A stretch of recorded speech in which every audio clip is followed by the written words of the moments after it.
বিচার বিভাগ নিয়ে সবসময় যে সরকারি হস্তক্ষেপ, নিয়োগের ক্ষেত্রে, মামলার ক্ষেত্রে, মামলার কি রায় হবে, আমরা শেখ হাসিনার সময় থেকে লক্ষ্য করেছি, তার আগেও কিন্তু ছিল। তো এই যে আ অনেক বছর পরে ধরেন ১৭ বছর বা ১৮ বছর পরে যে আমরা নির্বাচিত একটা সরকার পেয়েছি। এই সরকারের কাছে মানুষের প্রত্যাশা অনেক। যেহেতু একটা গণ-অভ্যুত্থানের মধ্য দিয়ে এই সরকার নির্বাচিত হয়ে এসেছে। তা আপনার কাছে কি মনে হচ্ছে যে আপনারা কেমন অনুভব করছেন? এই সরকার কতটা স্বাধীনভাবে কাজ করতে দিচ্ছে বা নিয়োগগুলো, কমিটিগুলো কিভাবে কতটা স্বাধীনভাবে হচ্ছে বা যোগ্যতার ভিত্তিতে হচ্ছে বলে আপনি মনে করেন?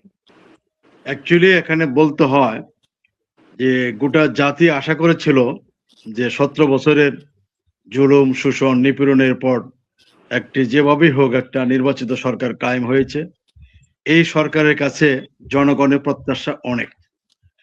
সর্বোপরি বিচার ব্যবস্থার উপর জনগণের প্রত্যাশা এত বেশি, যেটা জনগণ খুবই আশা করেছিল যে একটি স্বাধীন বিচার ব্যবস্থা প্রতিষ্ঠিত হবে। প্রথমেই জনগণ এখানে মারাত্মকভাবে, বাংলা ভাষায় বলতে হোঁচট খেয়েছে।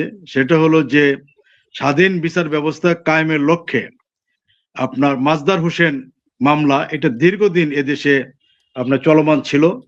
লাস্টলি মাজদার হোসেন মামলায় রায় হয়েছে এবং সেই মাজদার হোসেনের মামলা প্রেক্ষিতে স্বাধীন বিচার ব্যবস্থার পূর্ব শর্ত আপনার সেপারেট সচিবালয়, এটা প্রায় প্রতিষ্ঠার দ্বার প্রান্তে এসে গিয়েছিল, মানে প্রতিষ্ঠিত হবেই।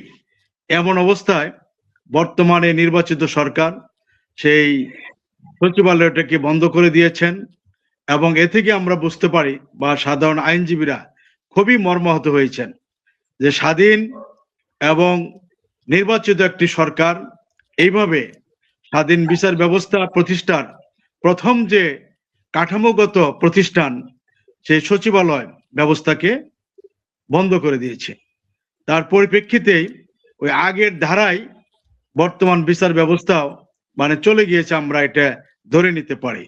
তার কারণ হলো সেই 17 বছর এবং 17 বছর আগের যে বিচার ব্যবস্থা ছিল, বর্তমান সুপ্রিম কোর্টে একই বিচার ব্যবস্থা চালু রয়েছে। এতে বিচার ব্যবস্থার খুব বেশি আমূল পরিবর্তন হয়েছে বলে আমরা মনে করি না এবং সাধারণ আইনজীবীরাও মনে করে না।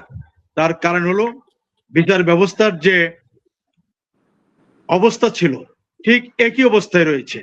এখানে বিচার ব্যবস্থা স্বাধীন হলে যে সুফল পাওয়া যেত বা স্বাধীন বিচার ব্যবস্থা কিভাবে তার কার্যক্রম পরিচালনা করত, সেটা জাতি জানতেই পারলো না এবং বুঝতে পারলো না।